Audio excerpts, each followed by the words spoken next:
GeM cinemas நேயர்களுக்கு வணக்கம். இப்போது நாம் பார்க்க போவது அகோரி படத்தின் திரை விமர்சனம். அகோரி படத்தில் சித்து, லட்சுமி ராமகிருஷ்ணன் மற்றும் பல புதுமுகங்கள் நடித்திருக்கிறார்கள். வசந்த் ஒளிப்பதிவு செய்திருக்கிறார். B4 இசையமைத்திருக்கிறார்கள். TS ராஜ்குமார் கதை திரைக்கதை வசனம் எழுதி இயக்கியிருக்கிறார். கார்த்திக் மிகப்பெரிய இயக்குனராக வேண்டும் லட்சியத்தோடு உழைக்கிறார். ஸ்க்ரீன் பிளே எழுதி வைக்கிறாரு. போய் சினிமா தயாரிப்பாளர்கள்ட்ட வாய்ப்பு கேட்கிறாரு. வாய்ப்பு மறுக்கப்படுகிறது. அவர் தங்கியிருந்த அந்த காட்டு பங்களாவில் நான் எப்படியாவது இயக்குனராகியே தீருவேன், இறந்த பிறகும் என்னுடைய கதை சினிமாவாகும் என்று சொல்லி இறக்கிறார். அந்த காட்டு பங்களாவுக்கு தான் சித்து தன்னுடைய 5 நண்பர்களுடன் ஸ்க்ரீன் பிளேயருக்காக போகிறாரு. படமாக்கணுங்கிற எண்ணத்தோடு போகிறாரு. அவர்களில் ஒருவர் கேமராமேன். அப்போ கதை சுருக்கம்ங்கிற பேரில் ஒரு துண்டு சீட்டு, பழைய காலத்து துண்டு சீட்டு வருது. அந்த துண்டு சீட்டு தொடர்ந்து வந்து கொண்டே இருக்கிறது. துண்டு சீட்டில் இருக்கிறபடி 5 சண்டை போட்டுக் கொள்கிறார்கள். ஒருத்தரை ஒருத்தர் காட்டுத்தனமாக தாக்கிக் கொள்கிறார்கள். ஒருத்தரை ஒருத்தர் சாவடிக்கிறார்கள், கொலை செய்து கொள்கிறார்கள். எல்லாம் அந்த கதை சுருக்கத்தில் இருக்கிறபடி இருக்குது. அந்த கதை அப்படியே படமாகிறது. இதுக்கு இடையில் அகோரி கும்பல் ஷாயாஷி ஷிண்டேக்கும் காலேக்கும் பெரிய தகராறு. அந்த தகராறும் இந்த படத்துக்கு இந்த முக்கியமான ஒரு அங்கமாக இருக்கிறது.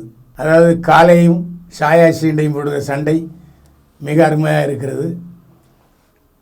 நல்ல செட் அமைத்து அதை படமாக்கி இருக்கிறார்கள். ஷாயாஜி ஷிண்டே ஏற்கனவே நடிப்பாருக்கேன், அவரை பற்றி சொல்லியிருக்கவே வேண்டாம். கடைசியில் கிளைமாக்ஸில் வித்தியாசமான கிளைமாக்ஸு. இதில் முக்கியமாக சித்து கதானே எடுத்துக்கிறார். சித்துவுடைய நண்பர்கள் அனைவருமே பயந்து சாவதை தவிர வேறு எதுவும் அவங்க செய்யலை. அதே மாதிரி அடிக்கடி அடித்து கொள்கிறார்கள், காட்டுத்தனமாக அடித்து கொள்கிறார்கள். அப்புறம் சந்தேகப்படுறாங்க. அப்புறம் ஒருத்தர் அடிக்கித்து கொன்று விடுகிறார்கள். படம் நல்ல விறுவிறுப்பாக போகுது. திரைக்கதையில் இன்னும் கொஞ்சம் கவனம் செலுத்தி இருக்கலாமோ என்று தோன்றுகிறது. அந்த முதல்ல ஒருவர் சாவறதுக்கும் அகோரி சண்டைக்கும் என்ன பொருத்தம், கதையில் என்ன சிங்க் வருதுங்கிறத TS ராஜ்குமார் இயக்குனர் இன்னும் கொஞ்சம் உழைத்து அதை விளக்கியிருக்கலாம். வசந்தின் ஒளிப்பதிவு அருமையாக இருக்கிறது. அந்த காட்டு பங்களா ஏற்கனவே பார்த்த பங்களாவாக இருந்தாலும் புதிய சினிமா உத்தியை கையாண்டு ஒளிப்பதிவை அட்டகாசம் பண்ணியிருக்கிறார் வசந்த். B4 என்ற புதிய பின்னணி இசைக்குழுவினர் பிரமாதமாக பண்ணியிருக்காங்க. படத்துக்கு முதுகெலும்பே அவர்கள்தான். அதாவது சம்பவம் நடக்கிறத விட அந்த பின்னணி இசையால் அந்த காட்சிகளுக்கு மெருகூட்டி இருப்பது, பயமுறுத்தி இருப்பது, மிரட்டி இருப்பது எல்லாமே ஆகா ஓஹோ பேஷ். TS ராஜ்குமார் ஒரு புதிய கோணத்தில் கதை சொல்ல முயற்சி செய்திருக்கிறார். விறுவிறுப்பும் பரபரப்பும் படத்தினுடைய ப்ளஸ் பாயிண்ட் என்றே சொல்லலாம். அகோரி மிரட்டவும் செய்கிறது, காதலில் புதிய கோணத்தையும் காட்டியிருக்கிறது.